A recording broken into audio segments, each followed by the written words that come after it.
আসসালামু আলাইকুম। অন্যান্য জাতির জন্য স্বাগতম। আপনারা যারা ইউরোপের যাবার স্বপ্ন দেখছেন তাদের জন্য কিছু গুরুত্বপূর্ণ আলোচনা এস্তোনিয়া বিষয়ে। এস্তোনিয়া অক্সফোর্ড ভিসায় অতি সহজে যাওয়া যাচ্ছে। বর্তমান এস্তোনিয়া 100 জনে অ্যাপ্লাই করলে আপনার 90 জনের ভিসা পাচ্ছে। ইউরোপের ভিতরে সবচেয়ে গুরুত্বপূর্ণ একটা দেশ। আর সিজনাল ভিসা এখানে যদি আপনি ভিসা নিয়ে যেতে পারেন, আপনাকে ইউরোপের সবকটা দেশে আপনি ঘুরতে পারবেন ফ্রি। আপনি এক এক দেশে যাইতে আপনার টাকা প্রয়োজন হবে না। এই জন্যই এস্তোনিয়া অনেক সুন্দর। আর বিশ্বের ভিতরে প্রযুক্তি স্বয়ংসম্পন্ন দেশ হতেছে এস্তোনিয়া। এত অনেক সুন্দর একটা দেশ। আপনারা কাজের জন্য যদি যেতে চান, অনেক ধরনের কাজের ভিসা দিচ্ছে এস্তোনিয়া সরকার। এস্তোনিয়া সরকারের ওই বাইরে থেকে অনেকগুলা ওয়ার্ক ফ্রম ভিসা কাজের নিয়োগ দিচ্ছে। এই জন্য আপনাকে এস্তোনিয়া অতি সহজে যেতে পারবেন। বর্তমানে অনেকে আপনার এস্তোনিয়ার কাজের লোকের ঘাটতি আছে। এই জন্য আপনারা এস্তোনিয়া অ্যাপ্লাই করে দেখতে পারেন। এস্তোনিয়া বিষয়ে কিছু আলাপ করব, কত বেতন আর এদের কি কি কাজের চাহিদা, এ বিষয়ে কিছু আলাপ আলোচনা আপনারা মন দিয়ে শুনবেন। যেগুলো হচ্ছে, আপনি এস্তোনিয়ায় যদি যেতে চান তাহলে এস্তোনিয়ায় অক্সফোর্ড সংগ্রহ করতে পারবেন। অনলাইন থেকে অক্সফোর্ড সংগ্রহ করতে পারবেন। অনলাইনে আপনার এস্তোনিয়ায় জব ব্যাংকে ঢুকলে আপনারা অনেকগুলো কাজের অফার পাবেন। ওই সব কাজ থেকে আপনার যে কাজের অভিজ্ঞতা, ওই কাজের অ্যাপ্লাই করতে পারবেন।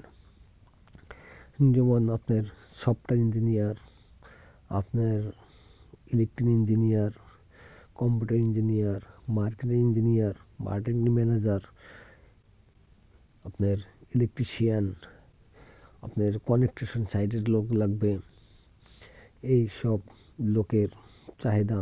তারপরে আপনি আছে যারা লেবার জব ভিসা যাবেন, আপনারা ওই এগ্রিকালচার ভিসা পাবেন, ড্রাইভারি ভিসা পাবেন, লরির ড্রাইভার, পিক আপ ড্রাইভার, আপনি ড্রাইভারি ভিসা যেতে পারবেন।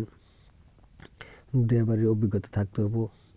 আপনার মার্কেটিং ম্যানেজার, মার্কেটিংয়ের লোক লাগবে। আপনি ক্লিনারে যেতে পারবেন, ক্লিনারের লোক লাগবে। আপনি এগ্রিকালচারের খেতে কাজের জন্য যেতে পারবেন। আপনার দেশে প্রচুর ক্ষেতের কাজে চাহিদা আছে। আপনার ওই ইউরোপাস সিভি করতে হবে। আপনি যেই কাজে যান না, যে ধরনের কাজ যাই, এই কাজে আপনি ইউরোপাস সিভি করলে আপনার কাজের অভিজ্ঞতার উপরে ক্ষেতের কাজ, আপনার ক্ষেতের কাজের উপরে অভিজ্ঞতা থাকলে কতদিন আপনি ক্ষেতে কাজ করছেন, কেমন অভিজ্ঞতা, ওই বিষয় নিয়ে আপনার ওই একটা সিভি করে ইউরোপাস সিভি করতে হবে। কাভার লেটার তৈরি করতে পারবেন। আপনার গার্মেন্টস ভিসাও যেতে পারবেন। ওই দেশে গার্মেন্টসের চাহিদাও আছে, আপনি গার্মেন্টস ভিসায় যেতে পারবেন।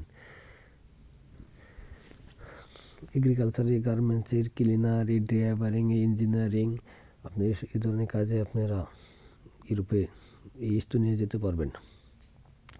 এস্তোনিয়া যাওয়ার জন্য আপনার আমাদের কোনো রিক্রুটিং এজেন্সি নাই। বিশেষ করে আপনারা এজেন্সির মাধ্যমে যদি যান, এজেন্সিকে যাচাই করে নেবেন এই এজেন্সিগুলো আপনার লাইসেন্স প্রাপ্ত নাকি। এই ধরনের কাছে আপনারা কাগজপত্র জমা দিতে পারবেন। আর নিজের অ্যাপ্লাই করতে পারলে অনেক সহজে পারবেন।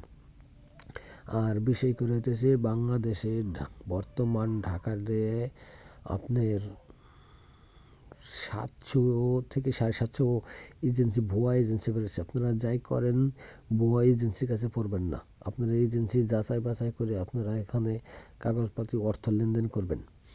আর অর্থ লেনদেন করার জন্য আমরা কোনো দায়ী না, কারণ আমরা ভিডিও বানাচ্ছি আপনাদের উপকার জন্য। এই জন্যই আপনারা, আমাদের কোনো এজেন্সি নাই, ট্রাভেলস নাই, আমরা কোনো লোক নিয়োগ দিচ্ছি না। আপনারা দেখে শুনে বুঝে আপনারা টাকা পয়সা অর্থ লেনদেন করবেন। প্রতারিত হবেন না। যেসব এজেন্সিগুলো লাইসেন্স প্রাপ্ত, এদের সাথে আলাপ আলোচনা করবেন, তাহলে আপনি অতি সহজ যেতে পারবেন। আর মোবাইল অ্যাপ্লাই করলে আপনি ওয়ার্ক পারমিট পেলে আপনাকে ভিসা নেওয়ার জন্য জার্মানি এম্বাসিতে যেতে হবে। ঢাকার জার্মানি এম্বাসিতে আপনি ভিসা সংগ্রহ করতে হবে। এই জন্যই আপনারা ভেবে চিনতে আপনারা এজেন্সি ধরবেন। আর এস্তোনিয়া যাওয়ার আগে আপনার কাজের দক্ষতা তৈরি করবেন। যদি ভিডিওটা ভালো লাগে লাইক কমেন্ট শেয়ার করবেন, অন্যজনকে দেখার জন্য সুযোগ করে দেবেন। ভালো থাকবেন সবাই।